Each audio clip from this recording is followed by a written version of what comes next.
All right, so we're on day 2 of talking about this freaking horrible story out of Charlotte and this young woman butchered by this animal on a train, and it's awful, and you're sad, and you're angry, and so am I. It's freaking terrible. There's no way to change that. But I want to make sure I remind you that the communist is not sad.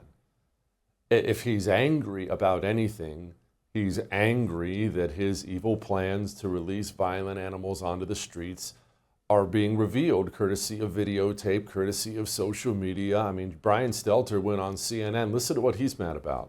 This story has trickled up from local news to social media and now to the president's attention. And it's being used, as you said, Brianna, as a political symbol, with MAGA media calling for more forceful punishments and more incarceration. I have to say, some of the replies to Musk, some of the comments around this story are baldly racist, stoking fear of African Americans because this man attacked a white woman. The open racism on sites like X today, it's eye-popping. We found the true evil in all this. Joining me now, Megan Basham, author of the wonderful book, Shepherds for Sale. If you want to know why your church is run by a bunch of skinny jeans wearing losers who tell you that gay marriage is okay, I would highly recommend you pick up that book. Megan, okay, you live in the Charlotte area. What's been the reaction locally? Yeah, I do. And as you can imagine, there's been just a lot of shock, horror, anger about what's happened here. And, you know, something I always want to emphasize for people is that this was not a dangerous area of town where Iryna Zarutska was killed. It's actually a very sort of trendy, fun shopping area, lots of restaurants. My family and I go there frequently. So it's not like she was in a bad part of town where this happened. So, you know, just really devastation. But an important element is I think a lot of people now are asking about the policies that allowed DeCarlos Brown to be on the streets and commit this murder, because this is certainly somebody who should have been behind bars.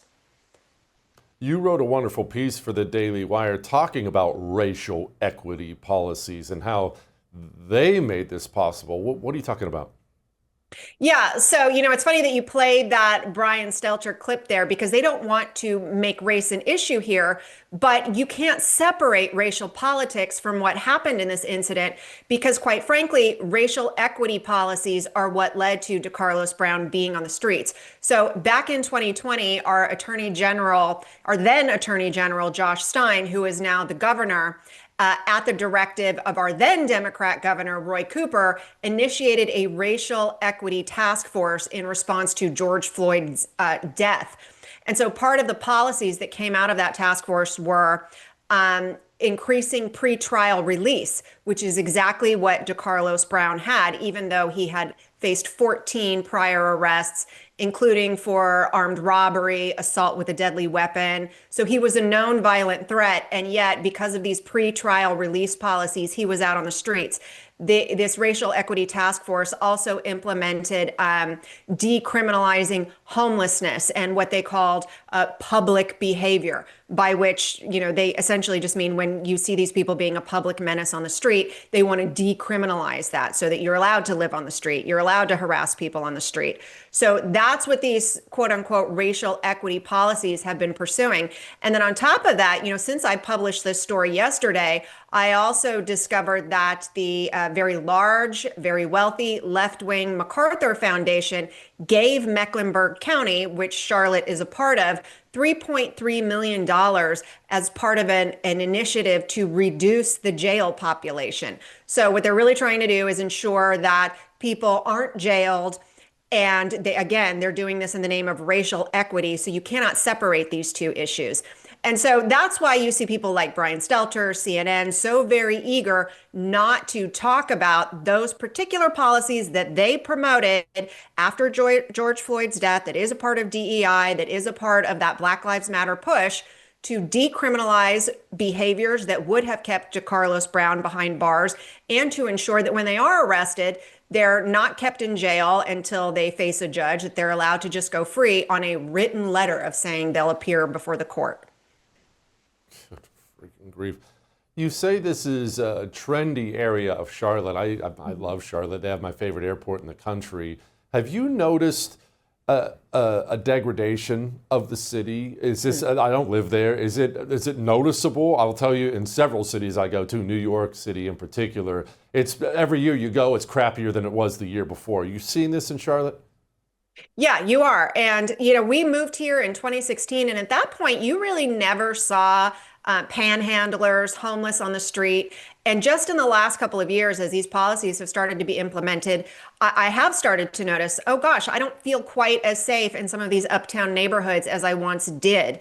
And I'm not the only one. I mean, I have friends who I just spoke to somebody in Raleigh who told me, he has a neighbor who is a schizophrenic who has been visited several times by the police, just all kinds of, horrible knife wielding. And this guy is never arrested. He's never taken into custody. So you have people who are being terrorized by their neighbors because of these policies. And look, we can also show this in hard numbers. I can give you my experience, and that has been my experience. But I can also show you that in 2024, Charlotte's homicide rate was up 25%. So that was the second highest year on record.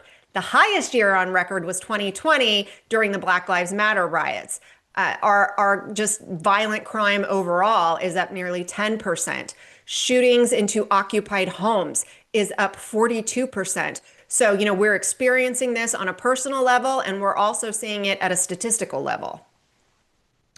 Megan, I remember like it was yesterday after St. George Floyd died, losing the church we'd gone to for years because my effeminate pastor got up and scolded everybody about their white privilege. And he was certainly not alone. That happened over and over and over again back in 2020.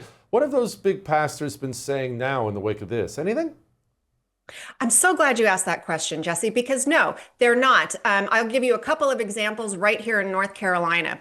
If you know who Stephen Furtick is, he's kind of a popular, I would call him a prosperity gospel preacher. He's extremely well known all over the country, kind of a young Joel Osteen. He was extremely vocal after the death of George Floyd, calling for reforms to our policing system. He has said nothing about the death of Iryna Zarutska, even though he had a lot to say about George Floyd, who was in another state. Another example is the former president of the Southern Baptist Convention, which is the largest Protestant denomination in the U.S., extremely influential. A pastor named J.D. Greer, when he was president of the Southern Baptist Convention, he urged evangelicals to use the slogan Black Lives Matter. He said that we need to support their efforts to reform allegedly racist policing systems. And so they gave aid and comfort to these very policies that have now been enacted that resulted in the death of Iryna Zarutska on that light rail train. And so, no, they have had nothing to say, even though this death, this murder, which is obviously extremely high profile, is right in their own backyard. They're not addressing that at all. And I think it's because they know, look, they played a part in this. They played a part in this by erroneously insisting that George Floyd's death was somehow an indictment of the policing system and not an indictment of his own drug habit. And because of this, they know that, look, we helped give aid and comfort to policies that are now making our cities unsafe. Megan, before I let you go, how's your health? I know you've been going through it. Thanks for asking, Jesse. It's good. So for those who don't know, and many I'm sure don't, I was diagnosed with stage 3 colon cancer around Thanksgiving last year.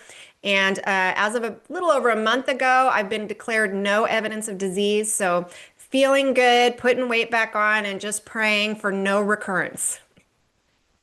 God is good. Yeah. Thank you, ma'am. I would thank you for coming to my YouTube channel, but I know how brilliant it is, and I know you love it here. So subscribe and watch. We're going to start really ramping things up and putting some funny stuff, some interesting stuff out there, some collaborations. Either way, my YouTube channel is officially the place to be. So stick around.